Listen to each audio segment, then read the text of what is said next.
And you just want this to turn out as well as it can. You hear about surgery and rush to the hospital. And while none of these things are good, you're hoping for the best. And I am not one to get involved now, Tony, nor do I really care to in speculation.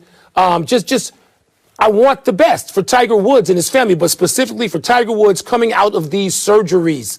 I'm hoping for the best. And I know that sounds trite and it's not very expansive, but I don't feel in that mood right now. No, I understand that. I mean, I wrote down, when I heard about this around 2:30 Eastern time today, when I heard about this, I wrote down my reactions in order. I mean, first one, is he all right? Is he alive? Because I think the initial reports talked about the jaws of life being used to get him out of the car, and you go, oh, how terrible could that be? Then you find out that he is alive and he's all right, and you say, can he play again? Is he going to be able to play golf? We know, for example, the history of Ben Hogan. In a terrible car accident, was able to play golf and won a bunch of majors after that. Then beyond can he play again, to me it was will he play again? Because he's had so much stuff with his back and with his knees over a long period of time. Will he play again? And the fourth thing I wrote down, is that we've been through this thing with him, with accidents. I mean, his career is defined by great highs and terrible lows. And so you wonder what caused this, what was it about, what was his state of mind? And all of those things sort of run together in giant circles. I'm sure you felt the same way. Yeah, I didn't even get, Tony, to much of the golf. I mean, Tiger's in his mid-40s now. I mean, we weren't going to see him play golf forever, but you don't want it to be this that takes away whatever time is left. I did think about the highs. I mean, very few professional athletes or people in public life have had the public highs that Tiger Woods has had. And we have enjoyed those and been along for the ride with him. And that's been for more than 2 decades now. But then there have been some lows that are dramatic. And you're just wondering, like, wow, I mean, what does this mean? But I really wasn't in the space of what it means as much as I just hope that coming out of this, when we receive accurate reports of how he's doing, that he is doing well.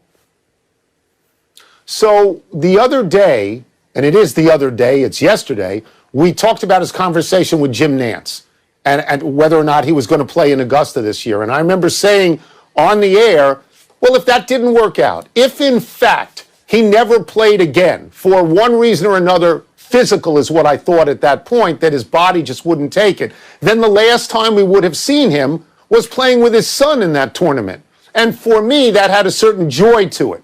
And not that I hope that happens. I hope he gets to play again. But if not, again, to play with your kid, at the very least, I want him to be able to do that.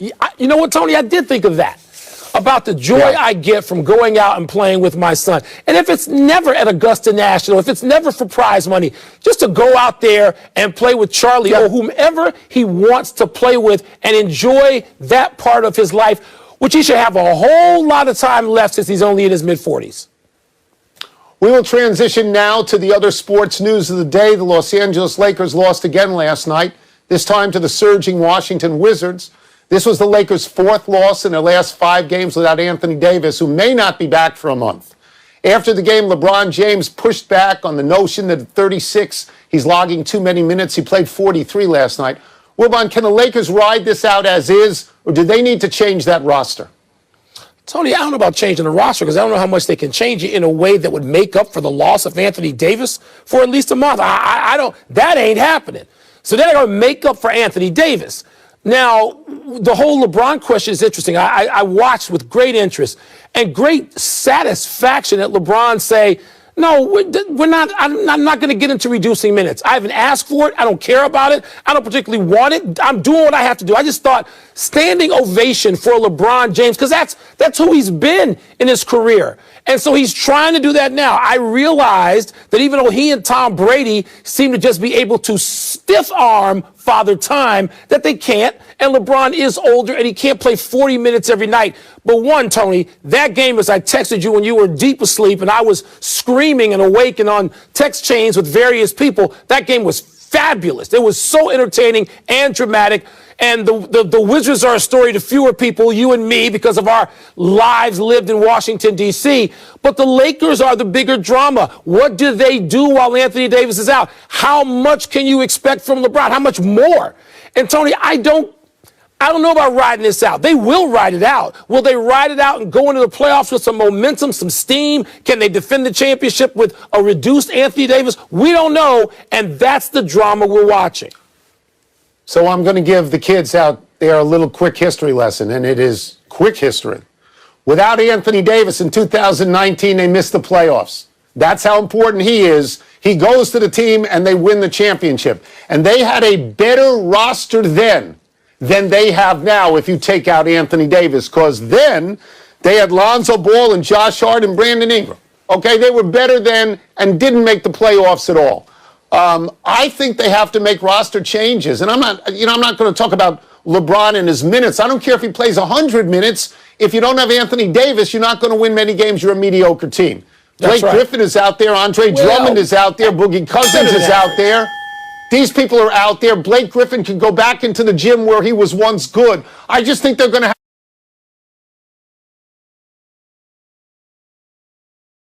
have to do something, Mike. And now, because of the bell, I don't have enough time to talk about the Wizards and how I told you they'd finish ahead of Houston after they made that trade, and you laughed at me. And who's laughing now? Stop. This is your obsession with John Wall. Pay attention to these Wizards if you can stay awake and revel in what Bradley Beal and Russell Westbrook did last night. You can't stop both of them. Nobody can stop both of them. Far superior player to John Wall, works better with Bradley Beal. If I'm not mistaken, on the road, they've beaten Denver, Portland, and the Lakers in succession. Pretty good.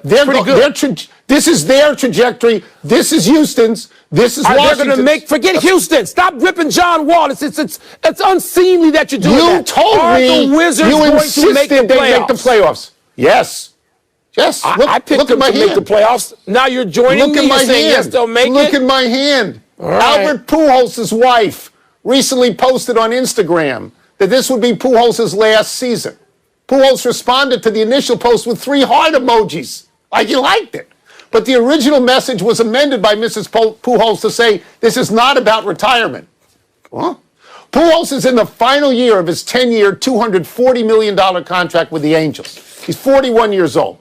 Wilbon, if Pujols wants to keep playing, can you see a team making him an offer? I mean, sure. In what limited role? He could go back to St. Louis maybe and have a glorious ending and wave goodbye, the people, the Queen's wave, and he can be a DH. Whatever. That doesn't matter. Pujols is not Tom Brady or LeBron James. They got to have that, yes. He's not LeBron James or Tom Brady. All right, so his career is effectively over at 41. We're not talking about how many more championships for Mr. Pujols. He had it because he was Lou Gehrig for the first 10 years, and he's been much lesser than that in the last 10 years. So it doesn't matter, Tony. Speaking of things that are big deal, little deal, no deal, this is very, very, very, very little to no deal. His time as a great, great athlete, and he is a first ballot, walk through the door, nobody argue Hall of Famer. But it's pretty much done, okay? So it doesn't matter where he waves goodbye from. So let's cross-pollinate sports a little bit. Let's cross-pollinate. This is the exact same question we have about Ben Roethlisberger and Cam Newton, because what we have seen recently isn't anywhere near the level that they used to be. Albert Pujols last year, what did he bat? 224, and the 2 years before that, 244 and 245. Will somebody take him? Yeah, somebody's going to take him because they're going to sell tickets when fans are allowed back in. I understand that. I don't think St. Louis is the place because I don't think he's going to take time away from Goldschmidt unless there's a universal DH. But his numbers in St. Louis compared to Anaheim are amazing. It's like the San Andreas Fault. He batted .328 in St. Louis, .257 in Anaheim, 445 homers in St. Louis, .217 in Anaheim, 1,300 RBI in St. Louis, 770 in Anaheim. And this is why, Mike, you don't give people long-term contracts over 30.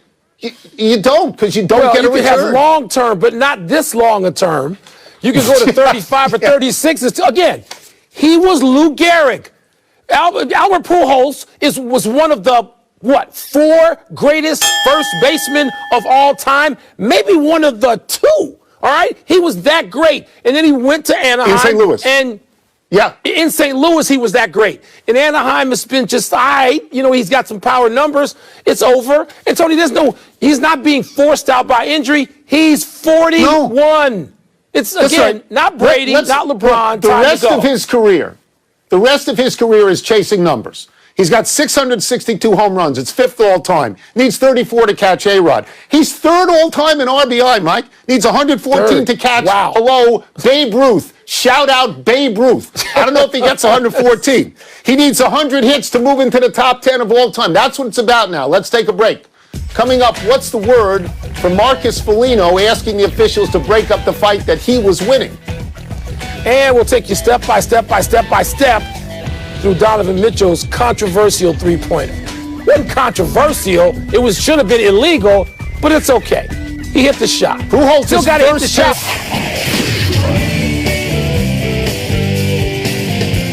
The producers could not come up with compelling toss-ups, so they punted to what's the word. What's first? Marcus Foligno was blank to ask the officials to break up his fight with Nikolai Kunishov. Humanitarian. This kid should not have been out there with Foligno. Foligno is a tough guy. We used to call them goons. You're not allowed to say goons, so now we just say people are tough guys. This guy has had 45 fights. He's probably won 35 to 40 of them. If he was a boxer, he'd either be fighting for the world title or he'd already have the world title. This other kid had never been in a fight before, and Foligno was hitting him right after right after right. He looks at the referees and he says, enough.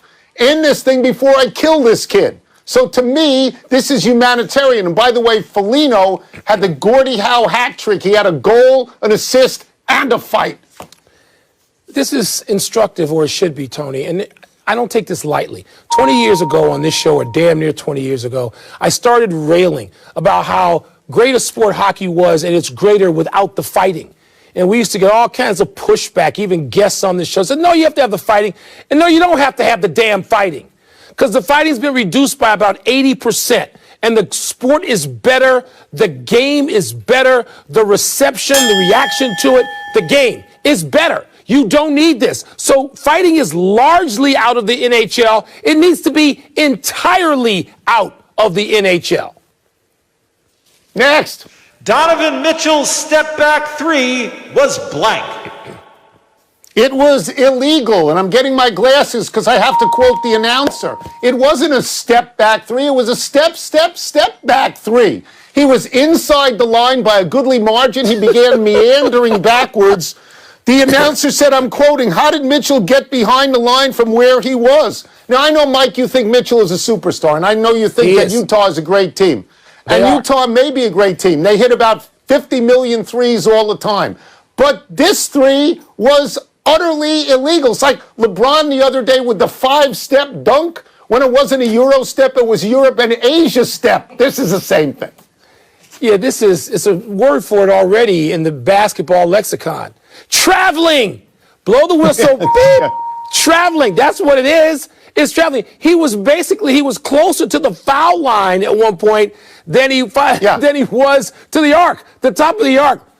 I know what's going to happen. I know that calls can be missed. It's not a big deal. What happened to that game? Little deal, big deal, no deal at all. What happened to that? This is no deal, or at least a very little deal, but it is traveling. And the Utah Jazz keep winning because they were down, I think, in the third quarter of that game by double digits, came back and just smoked Charlotte. Utah Jazz, worth watching, Tony. You should try it sometime. No, they shoot more threes. They hit more threes than anybody. And That's Donovan it. No Mitchell more words. is a star, Let's take one last star. break. He's not a superstar, not yet. Big star. Still to come, Duke posts. He's a star, not a superstar. Duke posts yet another win of the Blue Devils. Work their way onto the tournament bubble. Oh, they're beyond the bubble. Stop it. Yeah, they're beyond that. What's the meaning behind J.J. Watt's latest cryptic tweet? They're not on the bubble. They're in the tournament, basically, don't you think? Happy time, people. Happy 58th birthday, Bobby Bonilla. Hardly anybody remembers that Bonilla was a 6-time All-Star, but that his home run in Game 7 started the comeback that won the 1997 World Series for the Marlins. What people remember is that Bonilla signed a contract with the Mets in 2000 for a boatload of deferred money, a boatload the size of the Queen Mary. Rather than take $5.9 million to go away, every July 1st, from 2011 until 2035, Bonilla receives $1.19 million. Someone at Business Insider says that had Bonilla taken the $5.9 million originally and invested it at 8% interest, he'd have $104 million in 2035. Yeah, good luck getting a guaranteed 8%. More to the point, Steve Cohen, the new owner of the Mets, wants July 1st to be Bobby Bonilla Day, where Cohen hands Bonilla an oversized check and has him take a lap around the field in a golf cart. This is a fabulous idea. I volunteer to drive the cart. Well, even without the guaranteed 8%, by 2035, he will have gotten 29 million, right close to 30 million, Tone, instead of taking the 5.9. So that is smarter as well. Seems to me he's in a no-lose situation. Happy anniversary, right. Michael Edwards. You might remember him better as Eddie the Eagle, British ski jumper. On this day 33 years ago, Eddie the Eagle became the surprise underdog star of the Calgary Olympics by participating in the ski jump, the first Brit to ever do that. Eddie finished dead last in both events he entered, ridiculously far behind the next to last finisher. But he became an inspiration to all sorts of couch-bound wannabes. The International Olympic Committee did not laugh along, though. They put in a rule requiring Olympic hopefuls to compete in international events and do reasonably well, not just walk out of a pub and into the Olympics. On a personal note, the ski jump isn't nearly as high off the ground as you think when you watch on TV. I doubt the jumper's ever more than 20 to 25 feet up in the air, if that. It just looks like he's soaring into space. Tone, I have been standing down there as skiers land. You see those people down at the bottom. You've been there too at the Olympics. I watched Matty Nieminen, I think, a Finnish jumper, win the gold medal. Yeah. He was like 15 or 16 years old. And it's amazing. It's breathtaking. I don't know how high it is, but it's breathtaking. Oh, it's wonderful, wonderful to watch. It really is. Happy trails to another Duke opponent. This time it was Syracuse as Duke won their fourth straight game last night, blowing out Syracuse at Cameron Indoor, ending the first half up 52-34. Duke's now 11-8 overall. They're 9-6 in the ACC. This one counts as a Quadrant 2 win and improves Duke to 6-6 in Quadrant 1 and Quadrant 2 games for those who worship at the altar of Joe Lunardi. Duke has Louisville, Georgia Tech, and North Carolina still to go, and 2 wins there ought to get the Blue Devils into the tournament comfortably. This was Duke's 4th straight win since freshman Jalen Johnson left the team to prepare for the NBA. Syracuse coach Jim Boeheim suggested a few days ago that Duke might be better off without him and took gas for it, but it's becoming increasingly hard to argue. Okay, you know how much I love Jim Boeheim. I think you can't suggest that a team is better off without a kid who's an amateur, who, would understandably have his feelings rocked when he hears a coach, probably who recruited him at one time, say that. So hey, let's just slow our roll on that one. Well, I would just say this, that it's perfectly reasonable to prepare for the NBA, to prepare for the draft. That's where your future's going to be. Yes, that you don't even want to be both. You don't even want to be in college. You want to be in the NBA. One era, the Finnish ski jumper was Matty Mikkonen. Mikkonen. I remember the no. Mikkonen. Why are you giving me a correction if I don't know how to say it? Let's go to the big finish. I just missed it by a little bit. White Sox star Tim Anderson met with Tony La Russa and he said, quote, "I'm behind him," unquote. Your thoughts? Anderson is an incredibly important member of that team, but La Russa is going to have to win over more than just Tim Anderson, I would think. J.J. Watt tweeted, quote, "Mitochondria is the powerhouse of the cell," close quote. What the hell does that mean? I have no idea what it means. I can barely say mitochondria, but some people are saying there's a research center in Buffalo, so it means he's going to the Bills. Who knows? Pau Gasol signed with FC Barcelona. Is that significant? Well, he's back in Spain. Maybe he's a dual citizen. He's in California a lot, Spain. FC Barcelona, how can you go wrong playing for them? Aaron Rodgers officially engaged to Shailene Woodley and will host 10 episodes of Jeopardy starting April 5th. Which is the bigger deal, marriage or Jeopardy? Well, the bigger deal is marriage, obviously. Shailene Woodley was in the marriage is Jeopardy. Just terrific. Last one, NBA All-Star reserves are named tonight. Who's going to get snubbed? I don't know, but my man Devin Booker and Zach LaVine, they both better make their respective All-Star teams. Better be in. Better be included. We're out of time. We'll try and do better the next time, and I'm Tony Kornheiser. I'm Mike Wilbon. Same time tomorrow, knuckleheads. You can get the PTI podcast on the ESPN app or Apple Podcasts. And now, here's SportsCenter. You're getting better at that. You really are. Thank you.